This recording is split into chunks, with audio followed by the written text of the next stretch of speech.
Afin de réaliser un glaçage chocolat miroir rouge, nous avons besoin d'eau, de sucre semoule, de sirop de glucose, de lait concentré sucré, de chocolat blanc, de gélatine et de colorant hydrosoluble rouge. Préalablement, mettre à réhydrater la gélatine dans de l'eau froide avant de démarrer la préparation.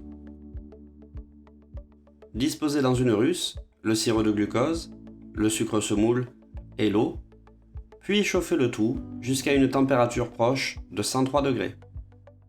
Proche, car effectivement, bien souvent une ébullition dans la masse totale suffit. Il arrive parfois que le sirop dépasse légèrement la température voulue et il en résulte un glaçage très visqueux et élastique. Il est donc important de faire attention à ne pas dépasser la température. Le glaçage contient du sirop de glucose qui va apporter une certaine viscosité intéressante tout en sucrant légèrement. Pour mes mots, le sirop de glucose a un pouvoir sucrant de 0,5 contrairement au saccharose qui est de 1.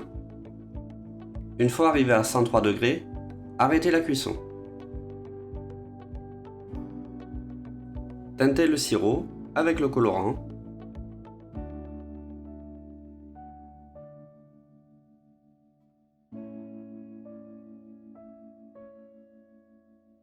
L'utilisation de colorants hydrosolubles nécessite une attention particulière étant donné le grand pouvoir de coloration de cet élément.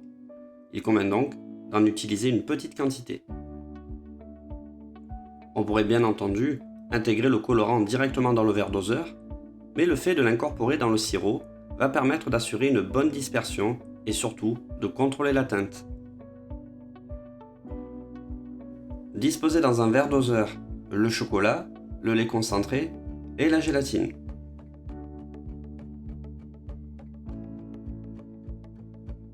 Versez le sirop chaud dans le verre doseur.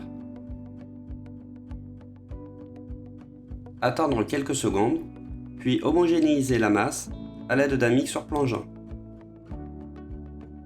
Veillez à ne pas être à pleine puissance, sous peine de générer des bulles à l'intérieur du glaçage, qui seraient problématiques. En effet, la présence de bulles nuirait considérablement à l'aspect esthétique du glaçage, qui doit avoir un pouvoir couvrant et être uniforme. Un glaçage chocolat miroir doit être suffisamment liquide pour une application facile, mais suffisamment épais pour adhérer aux pâtisseries. Pour obtenir un glaçage à une bonne consistance, il est essentiel de choisir un chocolat avec une fluidité adaptée. L'utilisation d'un chocolat contenant une grande proportion de beurre de cacao engendrera un glaçage chocolat miroir qui sera trop épais et retiendra en conséquence plus facilement les bulles d'air. De plus, l'épaisseur du glaçage sur le gâteau risque d'être importante. Il faut donc veiller à l'utilisation d'un chocolat adéquat. A l'inverse, un chocolat contenant moins de beurre de cacao rendra le glaçage plutôt fluide. Il est donc important de choisir le chocolat avec attention. Le glaçage contient du lait concentré, qui va certes apporter une quantité de sucre supplémentaire, mais conservera une brillance et un éclat intéressant, même pour les produits passant en surgélation. Les glaçages miroirs au chocolat détiennent une place bien ancrée au sein de nos métiers, et ils restent largement utilisés.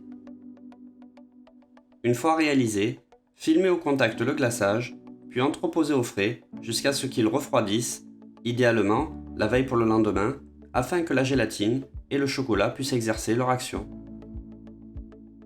Une fois bien refroidi, réchauffez le glaçage en bain-marie ou au micro-ondes, en remuant délicatement afin de ne pas générer de bulles. Si jamais la teinte n'est pas assez soutenue, on peut tout à fait rajouter du colorant durant la préparation du glaçage et mélanger à nouveau jusqu'à obtenir la coloration désirée.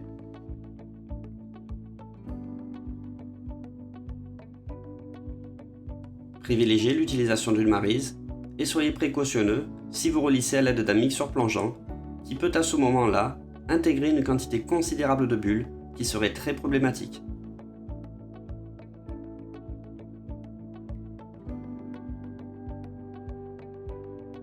Chauffez le glaçage à 40 degrés et utilisez-le entre 30 et 35 degrés sur des pièces parfaitement surgelées.